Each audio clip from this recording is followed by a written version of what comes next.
Bem, muito bom dia. Eu relativamente hoje quero aqui abordar uma questão relativamente devido ao facto de saber se a Rússia é efetivamente uma potência a nível económico ou se podemos considerar uma potência a nível económico. Eu não vou discutir tanto a questão a nível internacional, se a Rússia destruiu o mundo unipolar e criou o mundo multipolar. Isso parece-me uma linguagem muitas vezes adversa ou estranha à própria terminologia das relações internacionais. Eu recordo no antigo Bloco Soviético, na chamada Guerra Fria, falava-se no chamado mundo bipolar, União Soviética, e do outro lado das potências ocidentais inseridas na NATO. Aí sim falava-se então, e falou-se depois mais tarde, e teorizou-se relativamente sobre o mundo bipolar, União Soviética, potências ocidentais, NATO. Essa linguagem tem sido utilizada muitas vezes por alguns teóricos da internet, que são pessoas sem conhecimento e sem ciência, muitas vezes para emitir uma opinião que se fundamente em terminologias utilizadas nas relações internacionais, que falam na criação no mundo multipolar que a Rússia tem ajudado a criar. Uh, É uma linguagem antiga, já com algum bolor, mas que tem sido utilizada. Não utilizam termos como multilateralismo, unilateralismo, utilizam multipolar, unipolar, bipolar e terminologias deste género. Passando à frente, que isso me parece muito pouco consistente e fruto de pessoas sem ciência. Eu volto a repetir, nós temos tido alguns teóricos que fazem fama em alguns canais de YouTube, pessoas que nem sequer têm uma licenciatura. Portanto, já por aí dá para ver o nível e o calibre dessas pessoas. Mas o que é certo é que teorizam e falam muitas vezes sobre política internacional e parecem claramente, muitas vezes, até com uh, pagos para desempenhar aquele papel. Não é? Será certamente fácil colocar algumas criptomoedas no bolso dessa gente e tê-las do nosso lado. Certamente, mas isso será outro tipo de discussão. Eu venho aqui ao site Country Matters, que é um site que muitas vezes nos ajuda a perceber quem efetivamente é uma potência económica. Uh, e eu volto aqui a dizer: a Rússia é uma potência militar, certamente o é, tem armas nucleares, pode, quando se mete num conflito, a probabilidade de o ganhar é grande, se não mesmo inequívoca, porque pode, a determinada altura, ameaçar com armas nucleares. Relativamente, mas isso, o facto de ser uma potência militar, isso depois não quer dizer que seja uma potência económica.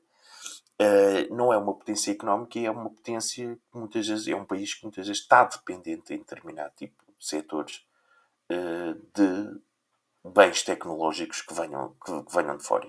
A Rússia tem uma coisa interessante porque é um país imenso, com uma extensão imensa. Eu vou aqui pôr rapidamente aqui no Google Maps, só para termos aqui uma ideia. É um país muito grande e é um país com uma propensão que tem claramente uma propensão para a autossuficiência e tem a capacidade de produzir tudo aquilo que necessita. Relativamente, tem-se falado nos chamados bens tecnológicos, nos chips, na questão dos circuitos eletrónicos. Muitas vezes a Rússia agora praticamente cortando qualquer tipo de relações ou estando sob alvo de sanções dos países ocidentais, as suas empresas de armamento e outras também, dependentes de alguns circuitos eletrónicos e de algumas componentes de países ocidentais, certamente vão ter que procurar essas componentes em outros países. E a China aqui é uma alternativa, e como é óbvio, essa autossuficiência da Rússia, que tem a nível dos minerais, dos cereais também, do petróleo, do gás, em que praticamente torna a Rússia um país totalmente autossuficiente. Na questão eletrónica não é bem assim, e agora certamente vai-se ir para a China para suprimir esses, ou para fazer face a essas necessidades. Eu recordo que muitas empresas na área da defesa da Rússia estavam ligadas a empresas ocidentais, ou pelo menos faziam acordos e parcerias. Existiam muitas parcerias entre a Rússia e algumas empresas francesas e troca de tecnologia. E certamente isso agora irá terminar. Como é óbvio, a Rússia terá que ir procurar componentes em outros sítios. Mas a questão aqui principal é a questão de saber se a Rússia é ou não efetivamente uma potência económica. Eu recordo aqui, um dos indicadores é claramente o crescimento populacional. Isto é preciso ser dito, muitas vezes omite-se isto dos comentários que se faz. Um país imenso, por mais imenso que seja, que depois não tenha um crescimento populacional consistente e grande, dificilmente se torna uma potência económica. E nós aqui podemos ver, aqui na Rússia, nos dados da Federação Russa, nascidos neste ano. Isto estamos a falar em 2023. 464.889 nascidos este ano. Portanto, já aqui dá para ver que a Rússia não é, nem nunca poderá ser, uma potência económica. Nós, quando olhamos aqui para a China, nascidos este ano, 4.536.889. Ou seja, a China só nos 4 primeiros meses deste ano, cresceu quase um Portugal. Metade de um Portugal. Daqui a mais 4 meses, a China terá parido um Portugal inteiro. Eu recordo que Portugal tem um país com 10 milhões de pessoas. Um ano, ou 8 meses, ou 9 meses na China, basta para crescer um Portugal inteiro. Agora vejam aqui na Índia. A Índia, só nascidos este ano, e já estamos em abril, só até em abril já nasceram 7 milhões de pessoas, 286.180. Portanto, já se está a ver que isto são países com uma força e uma força humana de densidade populacional muito grande.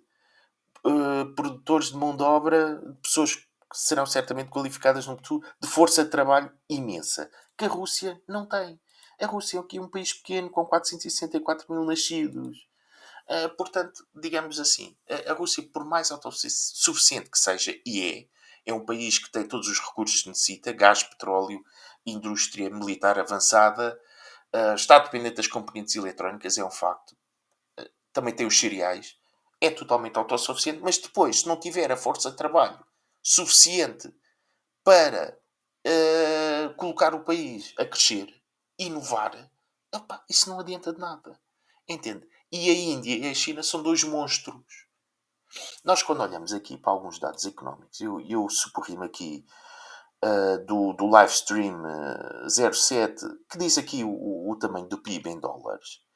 Nós, claramente, quando olhamos aos Estados Unidos, 25 trilhões de dólares, quase 26 trilhões de dólares. Temos a China com 19 trilhões de dólares, uma economia de 19 trilhões, com um per capita de 13 mil dólares por pessoa.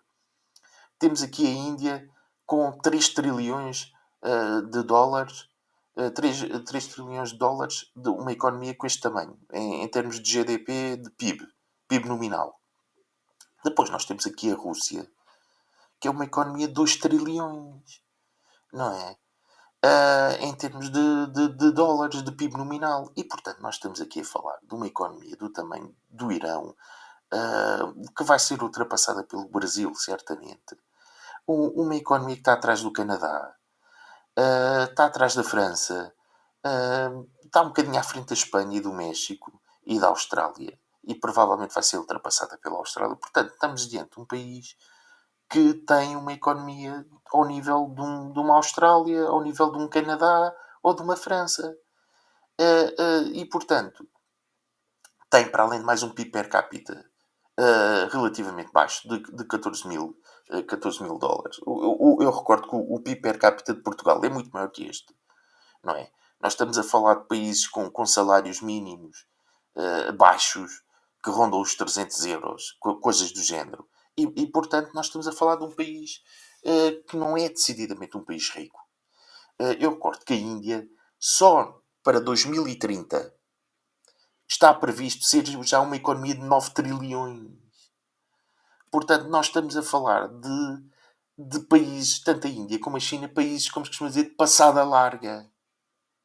Não é? Com uma força e um capital humano imensos. não é? Países de uma diáspora no mundo infinda, que não é? E depois e ter diáspora, ter uma forte diáspora é muito bom, porque claramente faz bem à economia, porque essas pessoas depois enviam o seu dinheiro para os seus familiares e é dinheiro que entra na economia indiana e na economia chinesa, não é? Agora imagina estes países, são extremamente populosos, o que não vem da diáspora e o dinheiro que eles não fazem relativamente das remessas da sua população que está imigrada no exterior, não é? Enquanto a Rússia não tem, não tem uma diáspora grande no mundo. Portanto, vamos ver se nos entendemos. Nós estamos diante daqui da Rússia, de um país autossuficiente, com todas as características da autossuficiência: cereais, gás, petróleo, indústria militar poderosa. Está a depender de tudo. Agora, vai estar a depender dos componentes eletrónicos da China, porque tinha as suas empresas militares tinham acordos com algumas empresas europeias e muitas das componentes vinham da Europa e agora vai ter que substituir essas componentes pelas componentes de outros países, nomeadamente a China. Mas claramente é um país a quem falta a força de trabalho, falta o capital humano, falta a densidade populacional, falta o crescimento populacional para pôr o país a crescer. E, portanto, tanto a China como a Índia são países com uma espécie de passada larga. A Rússia não tem características para ser uma grande economia a nível mundial. Não é. Nem o irá ser. É uma potência militar. E é um país que pode ameaçar os outros. Com certeza que sim. E é um país, quando se mete numa guerra, certamente a propensão para a ganhar, a probabilidade de a ganhar é infinda. Certamente que sim. Ela agora vai, como é óbvio, criar um embaraço à China, porque a China vê-se como um país claramente com pretensões expansionistas. Depois, do outro lado, temos uma Europa e os Estados Unidos que aplicam sanções por tudo e por nada. Isto é embaraçoso. Vamos ver até quando esta amizade entre China e a Rússia, que parece forte e que se vem fortalecendo, até quando vai durar, não é? Se calhar a Europa está a apostar tudo no fim desta relação e os Estados Unidos, mas vamos ver como é que isto se desenrola. A China, em minha opinião, comete um erro ao andar de braço dado com a Rússia. Está a hipotecar a sua economia a favor de um Estado claramente com uma perspectiva, um Estado de generais, não é? A Rússia é um Estado de generais. E, portanto, de gente que olha para mapas de guerra, não é propriamente um país preocupado com o desenvolvimento económico. Que tem muitas vezes leis um pouco e o seu sistema jurídico de direito tem coisa que a nós ocidentais muitas vezes pode fazer torcer o sobrolho, não é? Franzir uh, as sobrancelhas um pouco, mas o que é certo é que a Rússia se comprometeu a China se comprometeu com a Rússia. E, portanto, comprometeu-se com um Estado militar que tem claramente uma perspectiva expansionista, um Estado de generais que olha para mapas de guerra. Agora vamos ver até quando é que a China opta pela amizade com a Rússia ou opta pela sua economia. Até agora, essa relação não tem sido posta em causa. Relativamente, eu hoje gostaria de só abordar isto. Penso que é um exagero estar a considerar a Rússia uma potência económica. Não é, nem nunca irá ser. O russo não tem perfil para isso. A Rússia não cresce um Portugal em poucos meses, nem pouco mais ou menos. Nós estamos a falar de dois países imensos, a Índia e a China.